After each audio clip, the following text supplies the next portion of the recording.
दोस्तों, स्वागत है आप सभी का आपके अपने YouTube चैनल भाषा शास्त्रार्थ हिंदी में। दोस्तों, मैं हिंदी का विद्यार्थी संदीप आज आपके सामने लेकर आया हूँ हिंदी साहित्य के इतिहास पर एक वीडियो। दोस्तों, हिंदी साहित्य के इतिहास में सबसे बड़ी समस्या ये आती है कि हम इसको बार बार याद करते हैं, फिर भूल जाते हैं, फिर रचनाएं याद करते हैं, फिर भूल जाते हैं। एग्जाम में भी कंफ्यूज होकर हमारे क्वेश्चन अक्सर गलत हो जाते हैं। तो ऐसा क्या किया जाए कि हम एक बार पढ़ें और फिर वो रचनाएं ताउम्र हमें याद रहें। दोस्तों, मैंने 2013 में पहली बार हिंदी साहित्य का इतिहास पढ़ा। उसके बाद मैं ना ही ज़्यादा पढ़ पाया, लेकिन रचनाएं मुझे आज भी याद हैं। मुझे लगभग हिंदी साहित्य से जुड़ी हुई 1000 के आसपास रचनाएं टिप्स पे याद हैं। वो तब याद की थी, आज तक है। बड़ा ही आसान है, ट्रिक्स को अलग से याद करने की कोई जरूरत नहीं। केवल रचना और राइटर दो ही चीज आपके सामने होंगे और आप उत्तर सही कर दोगे। तो देखिए दोस्तों, कैसे हम इनको सीखते हैं, कैसे इनको याद करते हैं वीडियो की शुरुआत।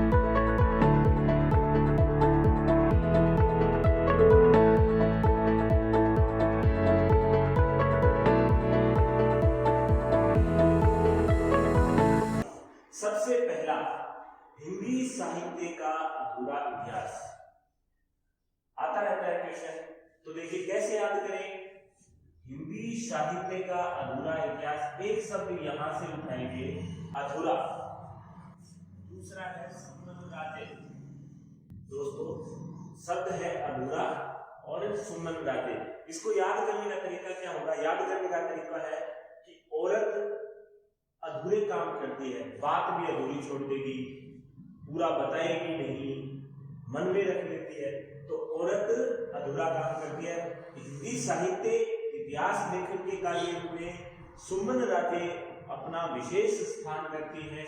महिला लेखिका बहुत कम है, तो सुमन राजे औरत है और औरत आधा काम करती है, आधा काम करती है। दूसरी रचना देखिए दोस्तों, हिंदी साहित्य का इतिहास दर्शन। दूसरी रचना क्या है? हिंदी साहित्य का इतिहास दर्शन। ये भी इतिहास ग्रंथ है, बहुत बार पूछा जाता है। कैसे याद करेंगे? देखो, दर्शन, दर्शन का मतलब होता है देखना, और किसी चीज को देखने के लिए हमें लोचन की आवश्यकता होती है। किसकी आवश्यकता होती है? लोचन की। लोचन यानी आंखें, नेत्र, चक्षु। तो हिंदी साहित्य का इतिहास दर्शन रचिता कौन है? इसके लेखक कौन है? डॉक्टर नलिन विलोचन शर्मा। और हम इसको कैसे याद करेंगे? किसी भी चीज का दर्शन करने के लिए हमें लोचन चाहिए। क्या चाहिए? लोचन चाहिए। काव्य शास्त्र का इतिहास, शास्त्रों में किसका उल्लेख है? भागीरथ का उल्लेख है, भगीरथ का उल्लेख है। शास्त्रों में किसका उल्लेख है? भगीरथ का उल्लेख है। गंगा लेके आए थे, तो इसको ऐसे याद कर लेंगे। और वैसे भी दोस्तों, भगीरथ मिश्र की जो किताब है काव्य शास्त्र, वो बड़ी ऑथेंटिक किताब है, बहुत शानदार किताब है। आप उसको काव्य शास्त्र के लिए पढ़ें।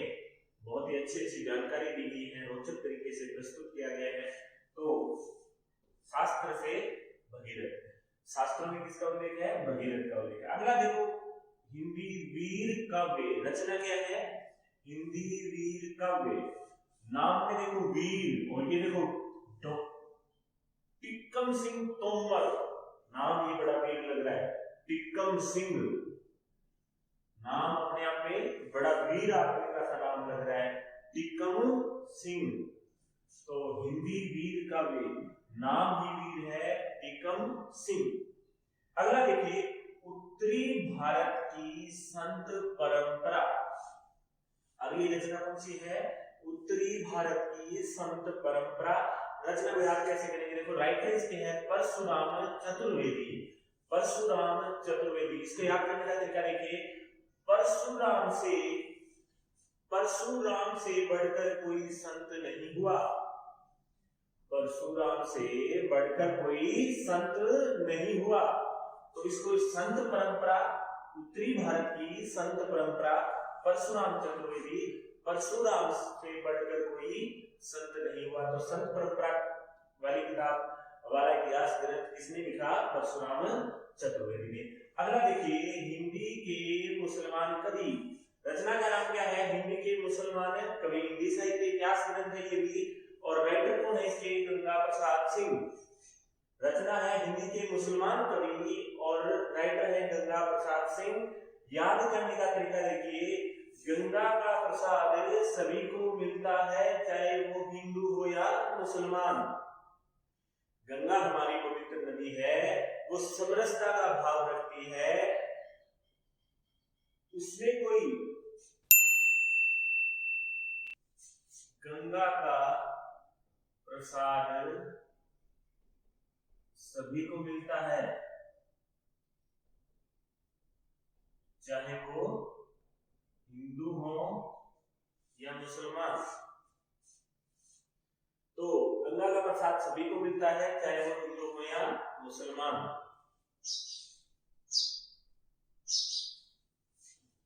इसको मुसलमान कवि है तो कैसे याद करेंगे? गंगा का प्रसाद सभी को मिलता है, चाहे वो हिंदू हो या मुसलमान। अगली रचना है हिंदी पुस्तक साहित्य। रचना का नाम क्या है दोस्तों? हिंदी पुस्तक साहित्य। ये भी एक इतिहास ग्रंथ है, हिंदी पुस्तक साहित्य। राइटर है इसके माता प्रसाद गुप्त। ये भी कुछ भी बुक्स है। कैसे याद करेंगे इसको? पुस्तक से याद करेंगे। किससे याद करेंगे? पुस्तक से। पुस्तक हमारी माता है, पुस्तक हमारी माता है। याद करने का तरीका क्या होगा? पुस्तक हमारी माता है। तो पुस्तक साहित्य किसने लिखा? माता प्रसाद गुप्त ने। ग्रंथ का नाम है हिंदी साहित्य। तो इसको ऐसे याद करेंगे, छोटे नाम में ही धैर्य रख लेता है। धैर्य से धैर्य धारण करने वाले को क्या कहेंगे? धीरेन्द्र। यानी छोटे नाम में ही धैर्य रखता है, धैर्य से बना शब्द धीरेन्द्र। तो हिंदी साहित्य किसने लिखा? डॉक्टर धीरेन्द्र वर्मा ने लिखा। अगली रचना है चैतन्य संप्रदाय एवं उसका इतिहास। ये भी इतिहास ग्रंथ है, चैतन्य संप्रदाय एवं उसका इतिहास। राइटर है इसके प्रभुदयाल मित्तल। तो प्रभु ही हमें चेतना में लेकर आते हैं। याद कैसे करेंगे? प्रभु ही हमें चेतना में लेकर आते हैं। चैतन्य संप्रदाय का इतिहास किसने लिखा? प्रभुदयाल मित्तल ने। प्रभु हमें चेतना में लेकर आते हैं। अगली रचना है हिंदी साहित्य की कहानी, प्रभाकर माचवे। देखो, हम राजस्थानी लोग हैं और राजस्थानी में कहावत है कि माचेड़ो कहानी खराब कर दे। राजस्थानी कहावत क्या है? माचेड़ो कहानी खराब कर दे। यानी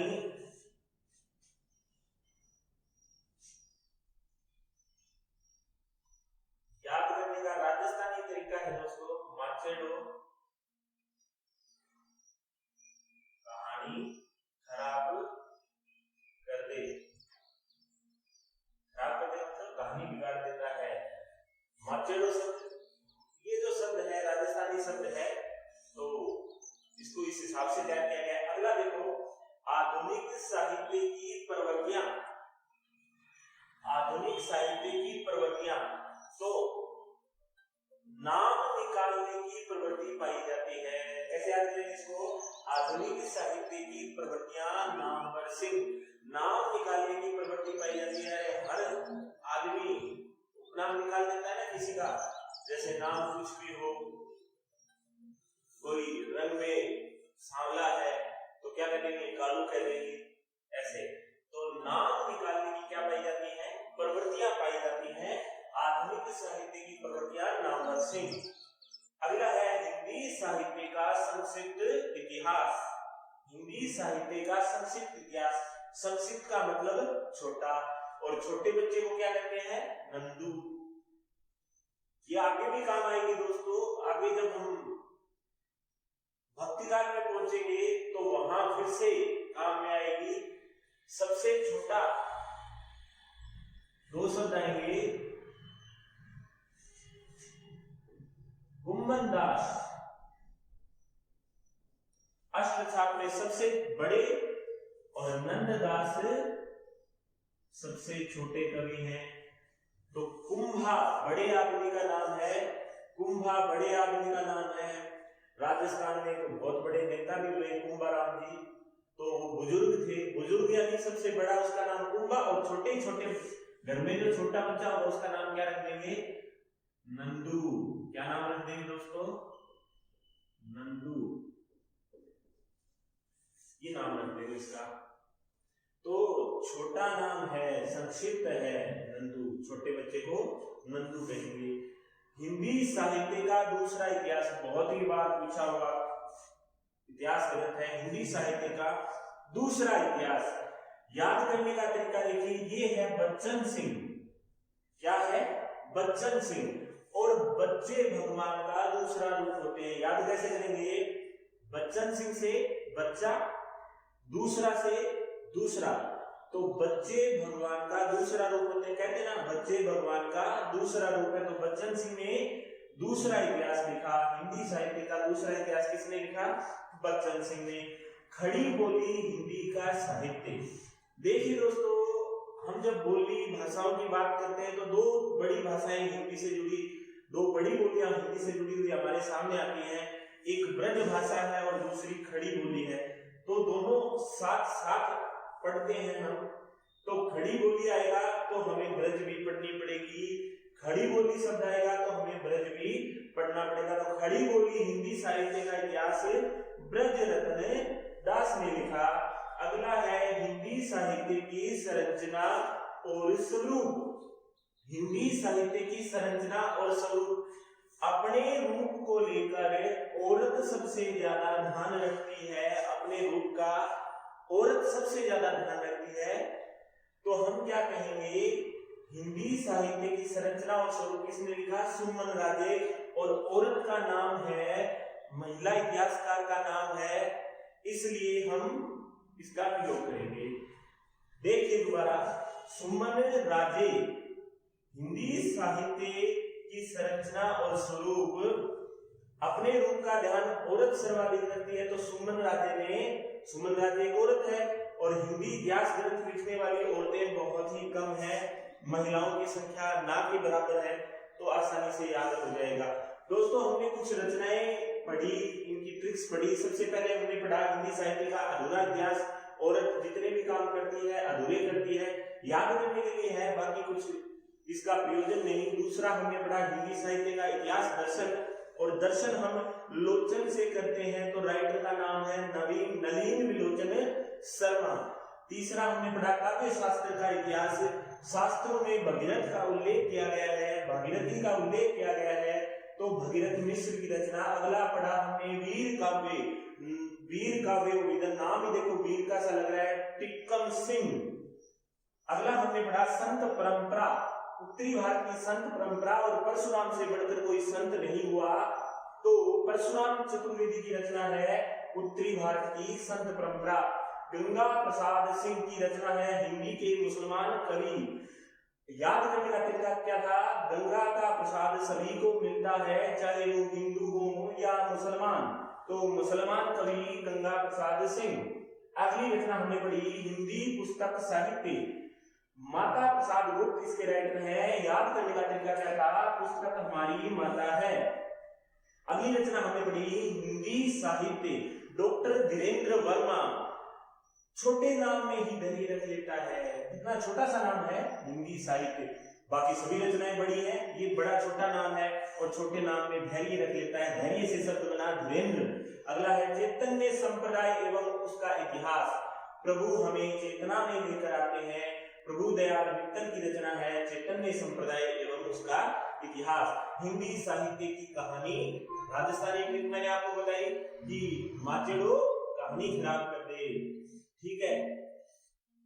अगला आधुनिक साहित्य की प्रवृत्तियां, तो नाम निकालने की क्या पाई जाती है? प्रवृत्तियां पाई जाती हैं। नामवर सिंह की रचना है आधुनिक साहित्य की प्रवृत्तियां।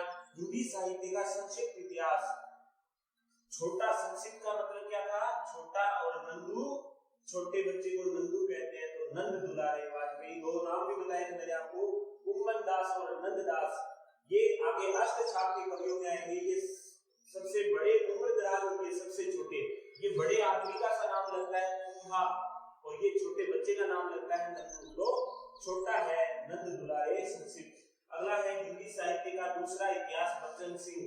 याद करने का तरीका, बच्चा भगवान का दूसरा रूप होता है, बच्चा भगवान का दूसरा रूप होता है, बच्चन सिंह की रचना। अगला हमने खड़ी बोली साहित्य, खड़ी बोली के साथ साथ क्या रहेगी, ब्रज भाषा भी रहेगी। अगला है हिंदी साहित्य की संरचना और स्वरूप, और अपने रूप को लेकर ज्यादा ध्यान कौन रखेगी, औरत रखेगी। तो स्वरूप, संरचना और स्वरूप किसकी रचना है, सुमन राजे की। दोस्तों ये थे कुछ हिंदी साहित्य के इतिहास ग्रंथ। एक और का जिक्र भी कर देता हूं, एक है हिंदी साहित्य की झांकी। रचना क्या है, हिंदी साहित्य की झांकी है दोस्तों, और झांकी किसकी निकलती है, गौरी और शंकर की। किसकी निकलती है, गौरी शंकर की। तो इसके राइटर कौन है, गौरी शंकर है। हिंदी साहित्य की झांकी, झांकी निकाली जाती है ना शिव पार्वती की, तो गौरी शंकर की झांकी निकलती है। तो हिंदी साहित्य की झांकी रचना किसकी है, गौरी शंकर की। दोस्तों ये थे कुछ इतिहास ग्रंथ। अगली वीडियो हिंदी साहित्य के इतिहास के परिचय से होगी, आदिकाल से होगी। मैंने आपको कुछ बड़े आसान तरीके बताए, अलग से ट्रिक याद करने की कोई जरूरत नहीं है। सामने जो शब्द है और इधर जो इतिहास ग्रंथ है, दोनों का मेल करके हमें पढ़ना है। ऐसे ही हम लगभग 1000 रचनाएं आगे आने वाले दिनों में याद करेंगे। दोस्तों अगर